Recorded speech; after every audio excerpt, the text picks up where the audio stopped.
ये 9 दिन से लगातार धरना प्रदर्शन चल रही है। एमएलए साहब भी आए, पूर्व विधायक भी आए, कितने सारे प्रतिनिधि हैं, लगभग सबका आगमन तो हुआ, लेकिन आश्वासन ऐसा दे रहे हैं कि यहाँ से धरना खाली करने का मन ही नहीं जाता है, कि जैसे है वैसा ही रहना पड़ेगा। लेकिन अफसोस की बात है कि हमारे माननीय विधान पार्षद जी डॉक्टर दिलीप जायसवाल जी से मेरे आग्रह है, हमारा महेशवत्ता लौचा वासियों के थ्रू उनको मैं मैसेज देना चाह रहा हूं। आप जरूर यहाँ पे आइए, क्योंकि आप एक, हमारा जुम्मन भाई ने बताया, आप एक अभिन्न अंग है, आपकी सरकार है। यहाँ हम लोग थक मार के बैठ चुके हैं, सांसद जी से भी आग्रह है, लेकिन विधान पार्षद जी से बहुत उम्मीद लगाए हुए बैठे हैं, क्योंकि उनकी सरकार है आज के डेट में, वही कुछ कर सकते हैं। उनसे विनती कर रहा हूँ वो यहाँ पे आए, हमारी मांगों को सुने। ये बात तो तय है कि हम लोग बार बार ये कह रहे हैं, हमारे हजारों बीघा जमीन जो नदी में विलीन हुआ है उसका भी हम लोग टैक्स दे रहे हैं, उसका 30% टैक्स अगर हम दे रहे हैं तो वो टैक्स का पैसा गवर्नमेंट क्या करती है, उसी को वही पैसा से काम हमारा कर देना, इसी को मांग रहे हैं। हम नौकरी दौरे मांग रहे हैं। अरे हंसने की बात, अफसोस की बात तो ये है, गवर्नमेंट यानी बिहार गवर्नमेंट, सेंट्रल गवर्नमेंट सब तो अब शिक्षा की बात कर रही है, लेकिन अफसोस ये कहने के लिए मजबूर होना पड़ता है कि जहां शिक्षा की बात करते हैं वही उनको एक पूछना चाहता हूं, कहना चाह रहा हूं कि आप सर जिस सेशन को 12 महीने में खत्म करते हैं ना, हमारे एरिया में 6 महीना में सेशन खत्म करना पड़ता है। आप महेशवत्ता में घुसिए, महेशवत्ता मिडिल स्कूल को देखिए, हाई स्कूल देखिए, कॉलेज देखिए, जो भी एरिया में है इधर महेशवत्ता लौटा में सारा स्कूल कॉलेज ये बरसात के दिनों में ठप होगा।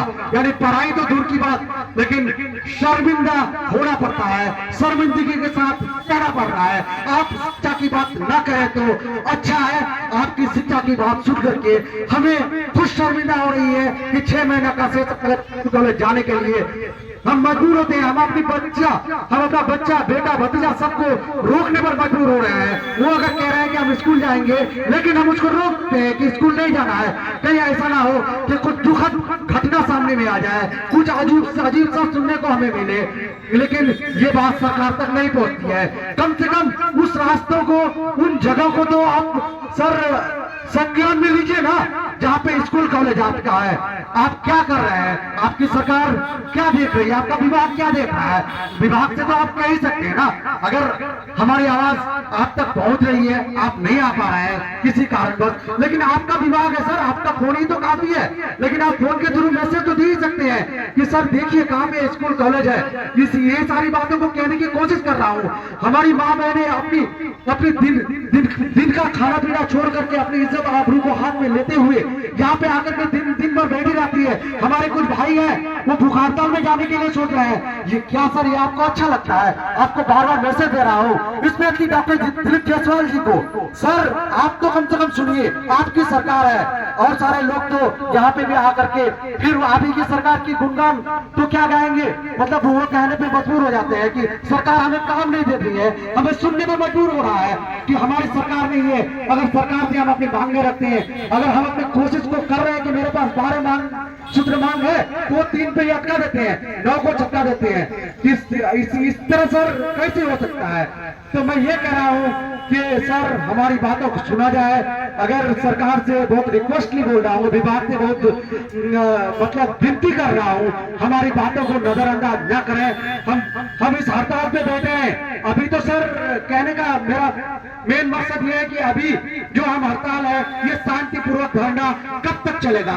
अगर हम इसी तरह धरना पे रहेंगे तो लाजिम है सारे एरिया के लोग इस तरह से लास्ट में क्या बोलते हैं उग्र हो जाएंगे और रोड पे आने पर मजबूर हो जाएंगे, सब सारी कुछ छिनभिन हो जाएगी। सरकार ये चीज सोच समझे। मैं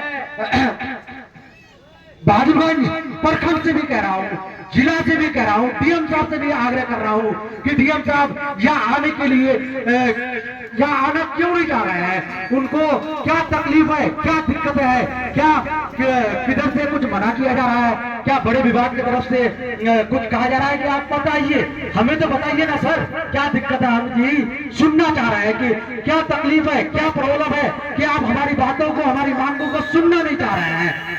अगर नहीं सुनेंगे हम उग्र हो जाएंगे, तो सारा सरकार को जगा देंगे, जिला को जगा देंगे, ब्लॉक को जगा देंगे। हम आज के डेट में सर प्यार से बोल रहे हैं, लेकिन सारा प्रोग्राम हमारा भी चल रहा है कि सरकार अगर इस तरह से नहीं सुनेगी, जिला अगर इस तरह से नहीं सुनेगी, अगर वो ध्यान नहीं देगी, तो हम अगला कदम लेने के लिए मजबूर हो जाएंगे। फिलहाल जितने सारे हमारे दोस्त हैं, अहबाब है, सारे लोग इधर उधर ना बैठ करके अपना प्रांगण में आइए, अच्छा लगेगा। क्योंकि कुछ देर बाद रोड को भी हम लोग कोशिश करेंगे कि इस तरह से सरकार नहीं सुनेगी, दिन भर स्ट्राइक में आ जाएंगे। सरकार अगर यहाँ पे बैठ के भी भूख हड़ताल नहीं करेंगे, सरकार के जेल खाने में ही भूख हड़ताल में रहेंगे, वही खाएंगे पिएंगे हम सब, सरकार ही खिलाएगी, सरकार के अंडर भी रहेंगे। इसलिए सब इस मुहिम में जुड़िए, सारे लोग आइए, सारे लोगों से, और हम लोग मिला रहे हैं अपने बीच में, हम अपनी टीमों से धीरे धीरे बात करेंगे। जितना आसपास के हाट है, सारे हाटों के दुकानदारों से भी निवेदन होगा कि ऐसा करेंगे कि 2-3 दिन के लिए सारी दुकानों को बंद करके ये निर्णय लेंगे हम लोग मिलकर के बहुत जल्द। लेकिन सारे लोग यहाँ पे आइए, अपना कीमती वक्त दीजिए। सरकार नहीं सुन रही है, उसको जगाएंगे, जगाने की कोशिश करेंगे। फिलहाल मैं अपनी बातों को यह व्यक्त कर रहा हूँ।